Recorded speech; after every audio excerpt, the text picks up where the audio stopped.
mendengarkan dan ucapan dari para ulama-ulama adalah ulama-ulama yang memang memiliki sambungan dengan Allah Subhanahu wa taala. Salah satunya adalah Sayyidina Asy-Syaikh Abu Bakar Ibn Salim alaihi rahmatullah. Salah satu tali yang bisa menyampaikan kalian kepada Allah Subhanahu wa taala itu adalah lewat talinya mereka-mereka ini, para ulama-ulama kita. Salah satunya Sayyidina Syekh Abu Bakar Ibn Salim. Teman-teman sekalian, yang saya sampaikan tadi mengenai tali, kata Allah, wa'tasimu bihablillahi jami'an. Berpegang teguhlah kalian dengan tali Allah. Semuanya, berpegang teguhlah kalian dengan tali Allah. Nah, Allah ini teman-teman sekalian menurunkan tali, maksudnya menurunkan hubungan itu kepada siapa? Kepada para nabi. Allah ketika menginginkan hambanya terhubung dengan Allah Subhanahu wa taala, Allah kasih tali. Talinya adalah para rasul, para nabi. Untuk menjadi tali bagi manusia tersambungkan kepada Allah Subhanahu wa taala. Biar pada kenal, biar punya sambungan nih. Dikasihnya kemudian para nabi-nabi diutuskan kepada kita sekalian ini. Saudariku sekalian, saya muliakan, nih yang terakhir baginda kita Nabi besar Muhammad alaihissalam. Tali Allah Subhanahu wa taala yang terbesar, pintu Allah Subhanahu wa taala yang terbesar. Akan tetapi saudaraku sekalian saya muliakan, kita juga agak susah menyambung kepada Nabi Muhammad alaihissalam. Kita nggak hidup pada zamannya, kita nggak lihat beliau, dan pula siapa kita sampai bisa mudah-mudahan dekat menabi. Kan harus ada yang nyamperin, harus ada yang bawa. Teman-teman sekalian, wattakhidu indallahil wasilah, kata Allah dalam Al-Quran. Carilah kepada Allah perantaranya. Itu perintah Allah dalam Al-Quran lah itu. Wattakhidu indallahil wasilah. Buatlah jalan, buatlah penghubung, buatlah sambungan. Carilah link yang menyampaikanmu kepada Allah Subhanahu wa taala. Tentu saja link tersebut adalah baginda Rasulullah SAW. Cuman kepada Rasulullah ini juga terlalu tinggi kita nih rupanya. Nih bangsa awam-awam kayak kita ini, teman-teman sekalian, mau ngimpi Nabi, ya Allah setengah mati. Betul apa enggak? Pengen bisa deket sama Nabi, ya Allah susahnya setengah mati. Belum lagi ajakan di sekeliling, belum lagi, waduh, susah setengah mati mau nyambung sama Nabi Muhammad alaihissalam. Gimana nih caranya biar tersambung sama Nabi Muhammad alaihissalam? Harus ada orang yang bawa kita. Yang bawa kita siapa? Para ulama, teman-teman sekalian, para wali, teman-teman sekalian. Mereka tali kita menuju Rasulullah dan tali kita menuju Allah Subhanahu wa taala. Tali kita.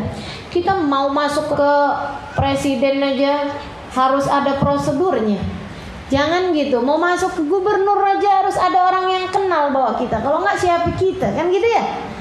Demikian pula tentu saja kepada Rasulullah SAW. Perlu orang nih yang bawa kita kepada mereka. Kalau enggak takut salah jalan juga. Orang zaman sekarang banyak yang ngaku-ngaku dekat sama Nabi, tapi berani-berani fitnah Nabi juga banyak. Betul enggak? Yang bilang ibunya Nabi di neraka lah. Astagfirullah. Astagfirullah. Yang ziarah ke makam Nabi Muhammad udah mati, nggak perlu diziarahi lah, ya Allah, ya Allah. Tapi mereka ngaku paling dekat sama Nabi. Nah ini kan aneh-aneh teman-teman sekalian. Nah kita takut salah jalan, karenanya kemudian harus ada ulama nih bawa kita kepada Rasulullah Sallallahu Alaihi Wasallam. Teman-teman sekalian saya muliakan, nah ulama-ulama ini salah satu tali yang bisa nyambungin kita kepada Nabi Muhammad alaihissalam. Salah satu ulama terkemuka namanya Sayyidina Asy-Syaikh Abu Bakar Ibn Salim.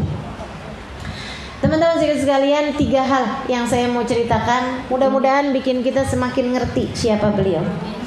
Yang pertama, teman-teman sekalian saya muliakan, cerita tentang ibadahnya Syekh Abu Bakar bin Salim. Kana radhiyallahu taala anhu wa arda yusallil subuh biwudu'il isya arba'ina sanatan. Sayyidina Syekh Abu Bakar bin Salim adalah orang yang sholat subuh pakai wudu isya selama 40 tahun. Dengar gak? Yang teman-teman dengar gak? Dong apa enggak? Nyambung apa enggak nih? Sholat subuh pakai wudhu isya selama 40 tahun teman-teman sekalian. Maksudnya gimana tuh? Jadi beliau habis selesai sholat isya, beliau ibadah, beliau ngaji, beliau baca Quran, beliau mendatangi masjid buat ngisiin airnya di masjid tersebut. Beliau rapiin teman-teman sekalian ibadahnya, sholawatnya, ininya, tahajud, sholat malamnya dan lain sebagainya. Sampai datang subuh beliau sholat subuh dengan wudhu isya. Berapa lama?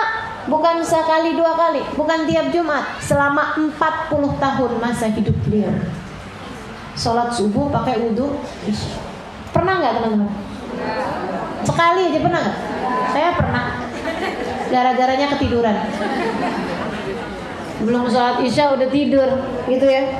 Bangun-bangun kaget banget. Ya ampun, udah hampir jam 4. Buru-burulah saya wudhu, buru-burulah saya sholat isya. Habis kelar sholat isya, sholat witir, gitu kan ya? Habis selesai witir, assalamualaikum warahmatullahi wabarakatuh, Allahu Akbar. Adzan subuh, saya sholat subuh pakai wudhu isya. Langsung saya merasa jadi muridnya Syekh Bakar bin Salim. Ya Allah, ya Allah. Jadi teman-teman sekalian, ini Sayyidina Syekh Bakar bin Salim bicara ibadahnya seperti itu loh, ibadahnya beliau. Ada gitu orang yang udah jalanin ibadah sampai segitunya, kemudian Allah nggak bukakan pintu rahmatnya. Ada nggak kira-kira? Nggak mungkin.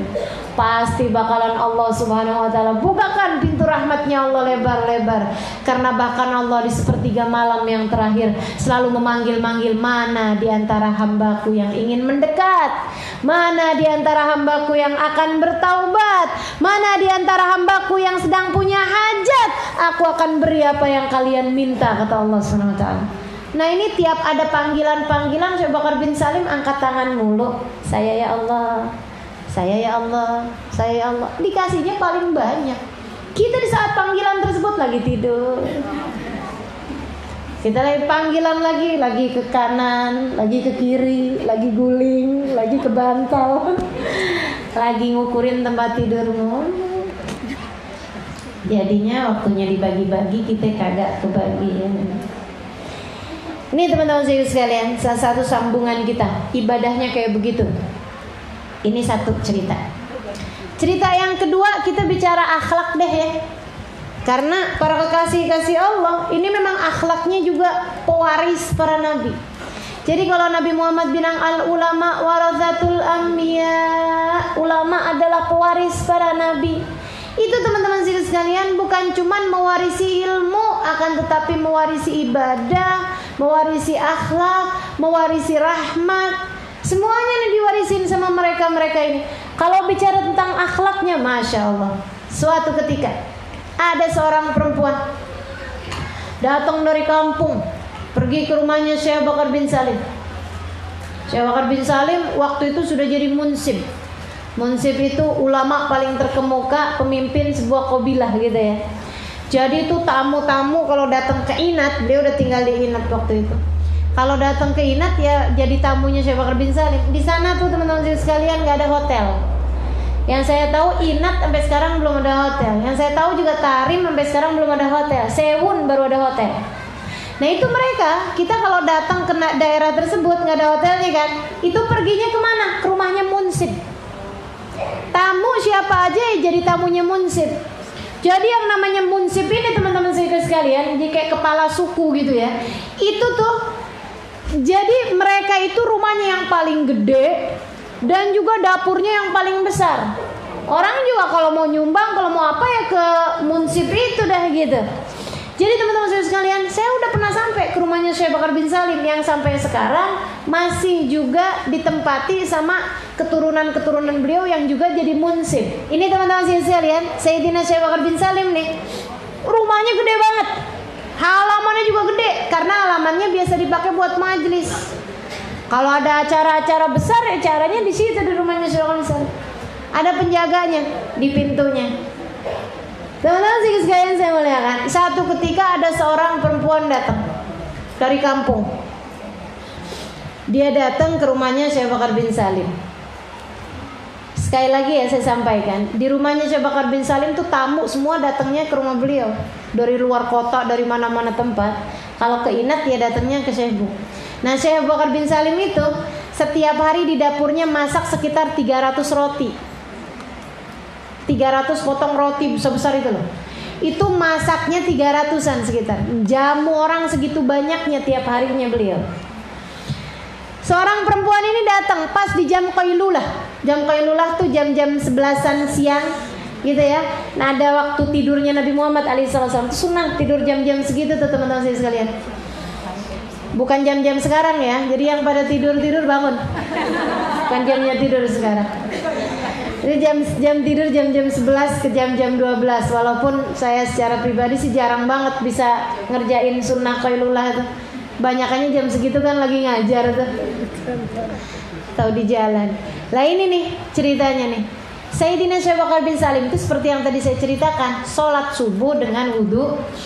Artinya kalau malam kagak pernah tidur. Tidurnya beliau kapan? Tuh qailulah salah satunya. Sebentaran teman-teman sekalian, dari jam 11 ke jam 12. Lagi jam segitu dateng nih mak-mak rempong. Ketuk pintu gerbangnya Syekh Bakar bin Salim. Dibukain sama penjaganya. Ya kan? Sama khadimnya Syekh Bakar bin Salim. Dia bilang, "Kenapa, Bu?" "Saya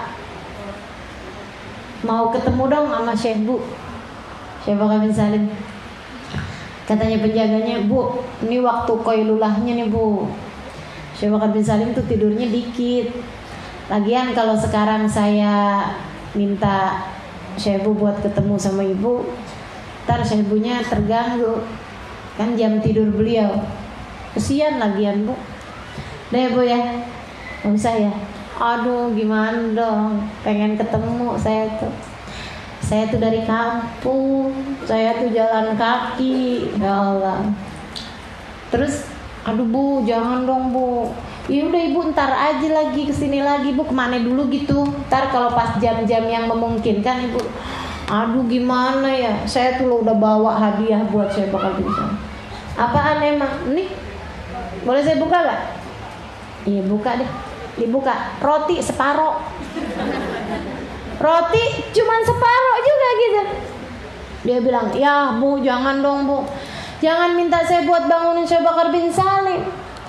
Habis gimana dong, saya kan pengen ketemu, lagian sudah bawa roti." Gitu. Si mak rempong ini tadi nih. Katanya si penjaga tersebut, "Bu, Ibu tahu nggak di dapurnya Syekh Bakar bin Salim tiap hari di Bu masak nih yang kayak beginian 300 Bu." "Berapa?" 300. Iya udah pamit dah kalau gitu. Malu, betul gak? Ibu malu gak kira-kira? Datang ke rumah orang gitu ya, bawa buah mangga. Ternyata yang kita datengin orang punya kebun mangga berapa hektar. Kan malu gitu. Iya. Ya ampun, nih salah nih gitu. Jadi gitu, ibu-ibu datang ke rumah saya misalnya gitu ya, bawa madu gitu.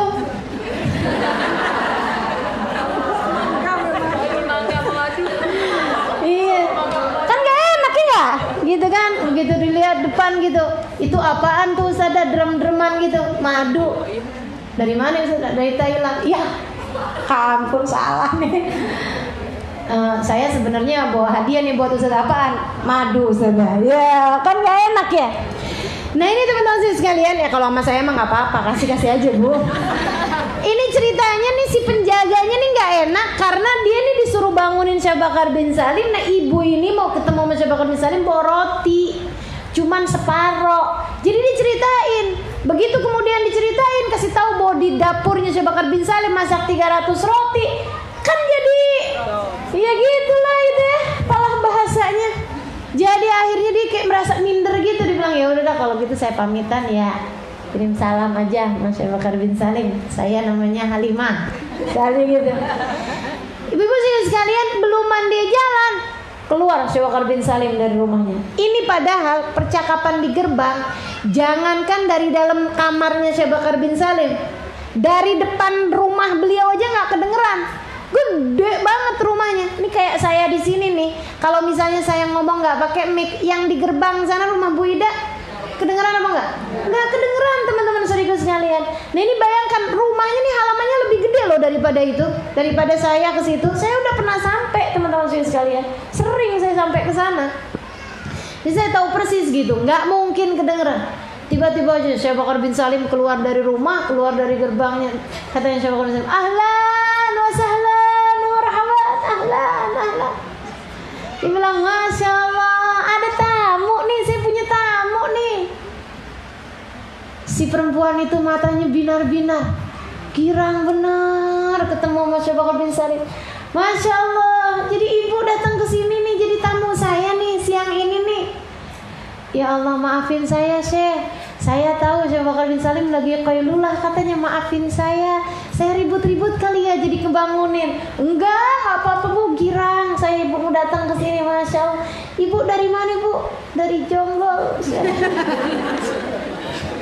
Ibu naik apa? Jalan kaki. Masya Allah Bu, tiap langkahan ibu semuanya bernilai pahala di sisi Allah. Ibu datang ke sini juga karena cinta, karena sayang, karena hormat. Semua langkahan-langkahan ibu bernilai pahala di mata Allah. Gak ada yang sia-sia. Mudah-mudahan Allah cintai ibu, Allah sayangi ibu, Allah hormati ibu sebagaimana ibu memperlakukan itu kepada saya. Terus ibu bawa hadiah buat saya. Nggak jadi sih.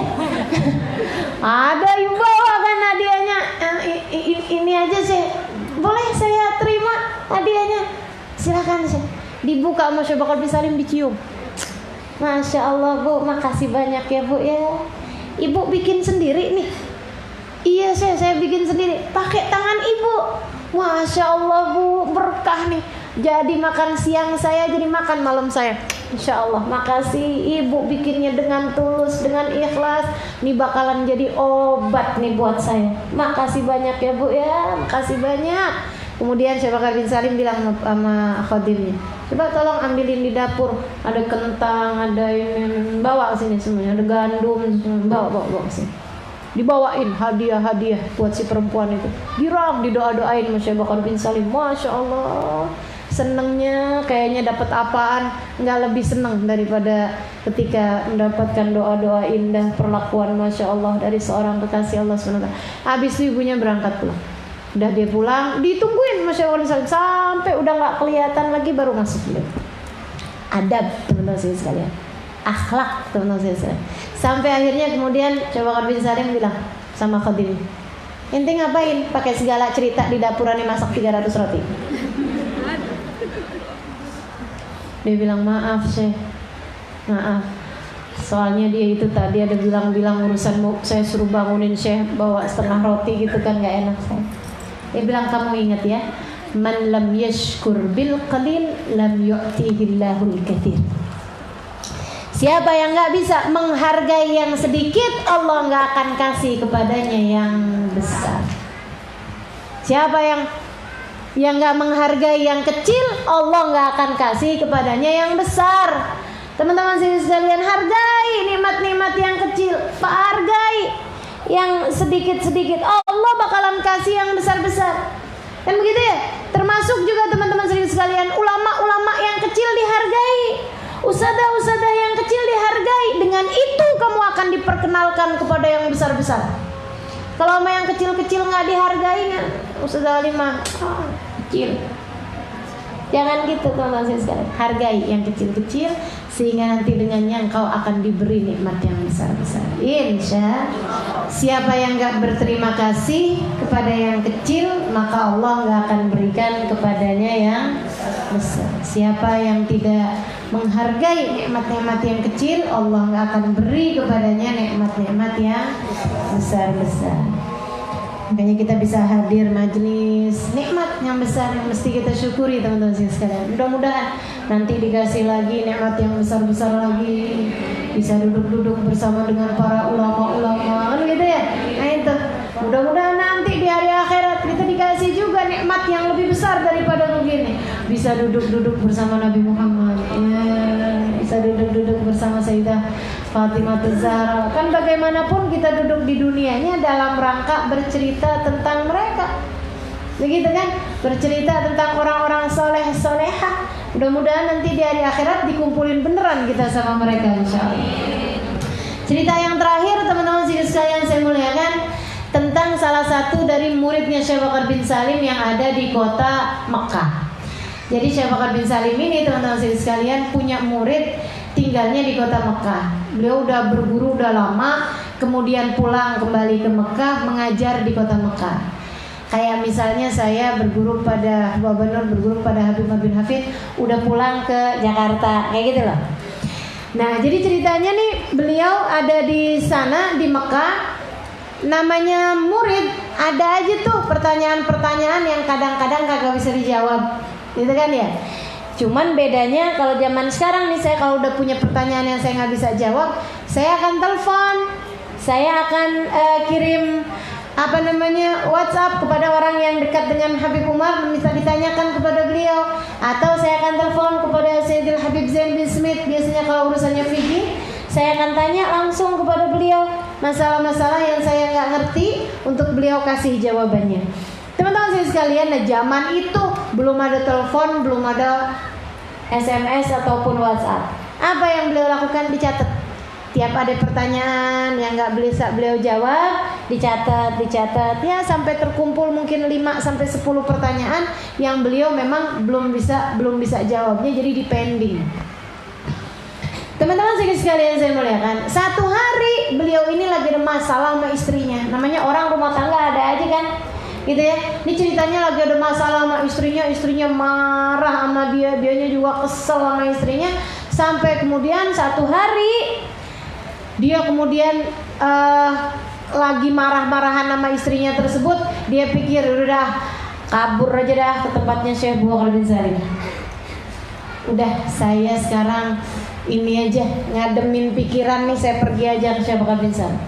Jadi dia pergi, dah saya pergi aja. Kata istrinya, ya udah sana pergi aja sekalian. Wah, berangkat ke Inat. Ya Allah, tengah jalan sambilan mikir, saya tuh sayang sama istri saya sebenarnya. Gak mau juga pisah. Dia orang Masya Allah sebenarnya.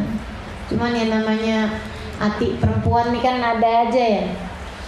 Jadi Allah, nyesel benar, saya gak mau pisah. Tapi gimana nih caranya, saya juga emang salah, ada satu masalah gitu kan. Berangkatlah kemudian sampai ke tempatnya Syekh. Dari Mekah ke Inat ya, zaman itu saya nggak paham naik apa tuh. Yang penting perjalanan cukup jauh gitu kan, cukup lama juga, berhari-hari. Akhirnya sampai. Itu nyampe, dia ini dulu, bersih-bersih dulu, rapi-rapi, datanglah ke rumahnya Syekh Bakar bin Salim. Nungguin di ruang tamu. Emang adab kayak begitu kan? Kita sedekat apapun sama guru, nggak ada ceritanya tuh datang langsung ke dapur, langsung ketok-ketok kamarnya, nggak ada adab, teman-teman sekalian. Bersama dengan kedekatan kita seperti apapun dengan guru, harus ada adab-adab yang kita laksanakan kepada guru tersebut. Jadi beliau sangat dekat sama Syekh, tapi adab. Nungguin di depan. Nggak lama Syekh Bakar bin Salim keluar. Ya hayya, ya sahla, gitu ya. Dipelukin muridnya tersebut mencium tangannya Syekh Bakar bin Salim.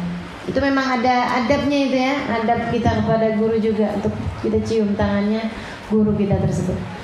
Habis itu kemudian tanyain gimana kabarnya, khair dari Mekah, kapan nih perjalanan, gimana, mau udah enak gitu. Terus Syekh Bakar bin Salim duduk. Dia bilang, Syekh, saya datang ke sini mau tanya. Oh iya, pertanyaan ya, kata Syekh Bakar bin Salim. Ini pertanyaan kertas nih di dalam nih. Udah siap mau dia keluarin nih. Syekh Bakar bin Salim sambilan dia ngeluarin kertas, Syekh Bakar bin Salim kemudian jawab. Pertanyaan nomor 1 yang tentang jatuh apa enggak perceraiannya, itu jatuh cerainya. Karena kan suaminya ngomongnya begini. Jadi itu masuknya sighat ta'liq. Kalau kemudian dia ngerjain yang ditaklikan tersebut, jatuh cerainya.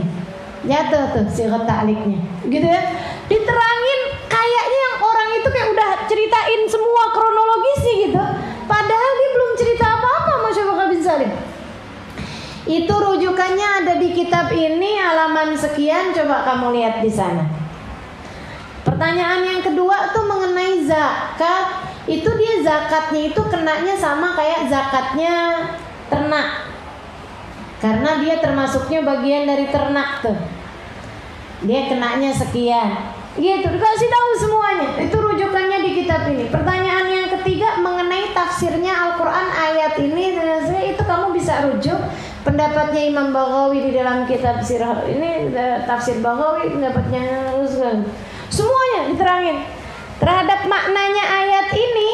Itu sebenarnya maknanya ini disampaikan oleh imam ini dalam kitabnya begini-begini. Semua pertanyaan itu nggak usah pakai ditanya pertanyaannya, udah langsung dijawab Mas Syekh Bakar bin Salim, lengkap pertanyaan dan jawabannya sekaligus rujukannya di kitab apa untuk dia ambil. Jadi si murid tinggal setengah mati aja nyatetin. Masya Allah, enaknya punya guru yang udah punya sambungan, yang sinyalnya kenceng banget kayak gitu tuh modelnya teman-teman saya sekalian. Ya Allah, ya Allah. Itu saya sampai sekarang aja masih sering ngerasain tuh sama guru-guru saya kayak begitu. Kalau udah ada sesuatu hal yang rasanya pengen saya tanyain gitu ya, kadang-kadang udah nggak usah pakai nanya gitu, nggak usah pakai ngomong. Beliau begitu tersambung gitu kan lewat telepon ataupun saya bahkan dengerin ceramahnya gitu, langsung kayak lagi ngasih jawaban. Ya Allah, nikmatnya, nikmat punya guru teman-teman saudara sekalian saya muliakan. Kenapa mereka itu bisa serba tahu begitu? Kayak udah langsung tahu gitu. Kenapa bisa begitu? Karena mereka dekat sama Sang Maha Tahu, yaitu Allah Subhanahu wa Ta'ala. Dan mereka adalah orang-orang lanjutan dari apa yang Allah sampaikan tentang Nabi Muhammad. Wa ma arsalnaka illa rahmatan. Tidaklah kami utus engkau wahai Nabi Muhammad kecuali sebagai bentuk kasih sayang kami di atas muka bumi. Nah ini penerusnya Nabi Muhammad nih, para ulama-ulama, merupakan penebar rahmat dan kasih sayang Allah juga di atas muka bumi ini. Makanya yang sedang galau, yang sedang gundah gitu kan ya, kalau udah ketemunya sama guru-guru yang model begini, insya Allah disambungkan kita sehingga gak ada kesulitan, gak ada apa-apaan. Ya Allah, nikmat benar, nikmat benar. Teman-teman sekalian, abis itu beliau kemudian khadimnya bawa kopi, bawa suguhan. Kopinya tuh di situ ada 3 gelas. Syekh Bakar bin Salim nuang sendiri. Nah, ini adabnya Nabi nih ya. Beliau nggak nyuruh muridnya nuang ataupun nyuruh khadimnya nuang, enggak. Beliau tuang sendiri si kopi. Satu ditaruh tempat duduk beliau, satu ditaruh di tempat muridnya ini. Kemudian satu lagi beliau jalan menuju ke jendela. Teman-teman sekalian nih ngobrolnya nih nerima tamunya di lantai atas. Mereka punya ruangan tamu tuh memang biasanya di lantai atas. Bawah tuh biasanya buat majelis, gitu kan. Jadi di lantai atas tuh. Nah di lantai atas tuh ada jendela. Jendelanya kecil teman-teman sekalian. Biasanya dipakai orang buat ngelongok kalau ada tamu datang. Siapa sih itu tamunya gitu kan. Nah itu jendela-jendela kecil, namanya tokoh. Itu Sayyidina Syekh Bakar bin Salim, bukan toko, bukan. Sayyidina Syekh Bakar bin Salim sambilan bawa gelas itu tadi, sambilan beliau menuju ke arah jendela itu sambil bicara beliau bilang gini, amma mas'alatak ma imra'atak faqad aslahna. Adapun masalah kamu sama istri kamu, kami sudah mendamaikannya. Sudah kami beresin, kata Syekh Bakar bin Salim. Sudah kami beresin. Teman-teman sekalian, beliau sambilan bawa tuh gelas, dia ulurin gitu ke luar gitu. Habis itu beliau masuk lagi, tangannya udah nggak pegang gelas tersebut. Udah habis itu beliau baca-baca doa ini apa? Si muridnya tersebut kemudian pamitan. Teman-teman sekalian saya muliakan, beliau sudah 2 hari 3 hari di kota Hadramaut karena mau ziarah, mau ini mau itu. Beliau pun kemudian pulang kembali ke Mekah. Dapat berapa hari sesudahnya sampailah dia di kota Mekah. Teman-teman sekalian, ini mau nyampe ke rumah nih deg-degan. Bukain pintu apa enggak? Secara waktu berangkat kan lagi beranteman, lagi marah-marahan.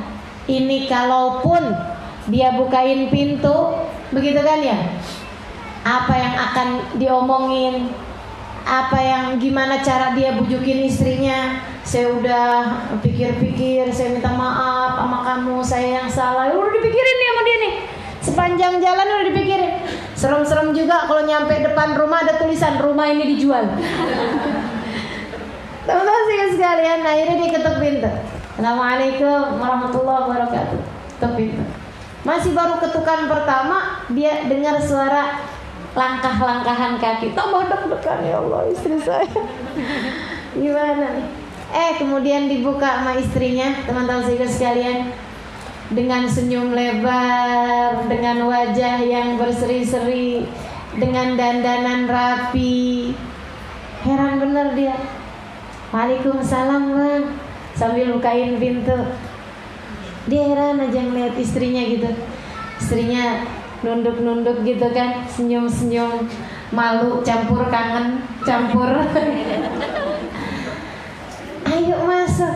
Suaminya masuk, kemudian saya udah masak, kata istrinya.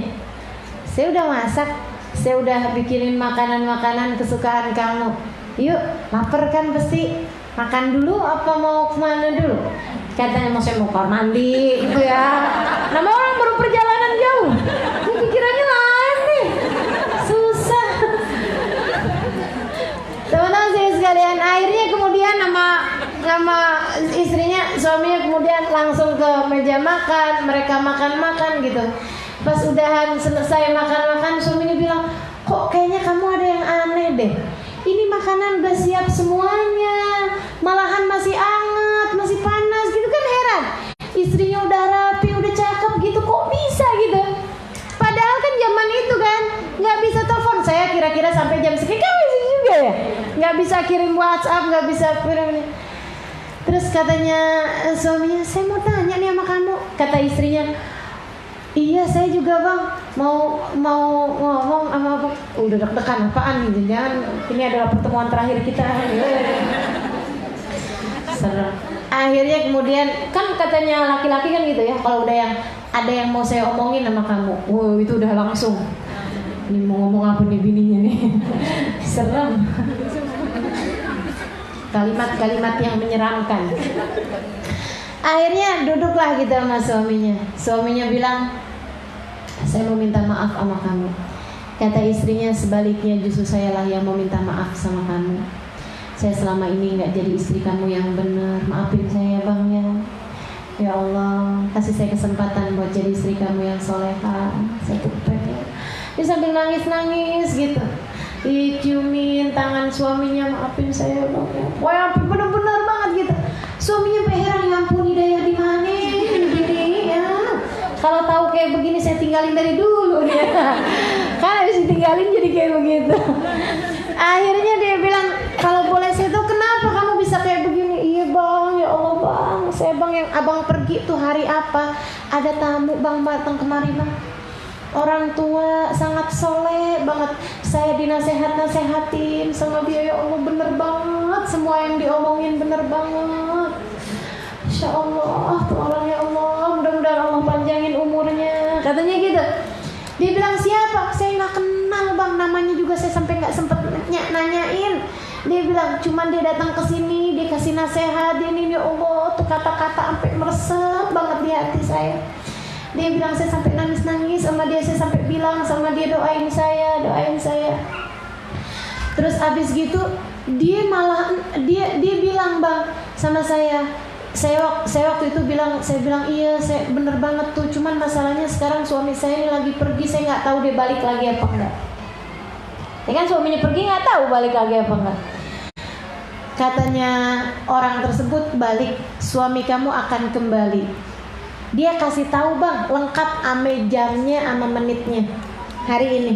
Makanya abang datang tadi saya udah siap, karena saya udah siapin semuanya pak. Dia bilang persis jam yang dia bilang, jam 1:20 abang nyampe depan pintu, ketok pintu jam segitu. Masya Allah ya bang ya. Dia bilang gitu. Makanya saya udah siapin semuanya, makanan ini apa, saya malah udah dandan, udah rapi, udah mandi, sudah saya perkirakan semuanya. Maafin saya ya bang ya, kasih kesempatan ya bang buat jadi istri yang baik, istri abang yang baik. Akhirnya tanyain, orangnya kayak gimana tuh yang datang? Dikasih tahu cirinya begini. Kok kayak Syekh Bakar bin Salim ya? Pakaiannya seperti apa? Warna apa? Dia bilang itu dia baju yang dipakai persis sama Syekh Bakar bin Salim hari itu, yang beliau sedang ketemu sama Syekh Bakar bin Salim saat itu di kota Ina. Kemudian dia bilang, oh iya bang, orang itu ngasih kopi. Maksud kamu gimana? Ngasih biji kopi? Enggak bang, ngasih kopi segelas. Gelasnya masih saya simpen bang. Bentaran ya bang ya. Abang mau lihat? Boleh. Diambilin. Dia bilang, wallah inna hadha huwal kas li ra'aituhu. Dia bilang, sungguh demi Allah itu dia gelas yang saya lihat. Syekh Bakar bin Salim mendekatkan tangannya ke jendela seraya mengatakan, adapun masalah kamu sama istri kamu, kami sudah membereskannya. Beresin benar-benar teman-teman sekalian.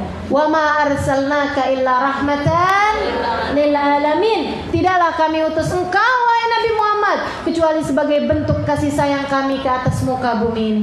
Mereka para pewaris Nabi Muhammad alaihissalam mewariskan kasih sayang yang Allah Subhanahu wa taala tebarkan di atas muka bumi ini, teman-teman sekalian. Tuh ulama-ulamanya, tali-tali kita, penghubung kita. Nih teman-teman sekalian, Syekh Bakar bin Salim secara fisik sudah nggak ada lagi di atas muka bumi ini. Akan tetapi para wali-wali ketika mereka meninggal dunia tidaklah mati. Ahya'un inda rabbihim yurzaqun. Mereka hidup di sisi Allah dan diberi rizki.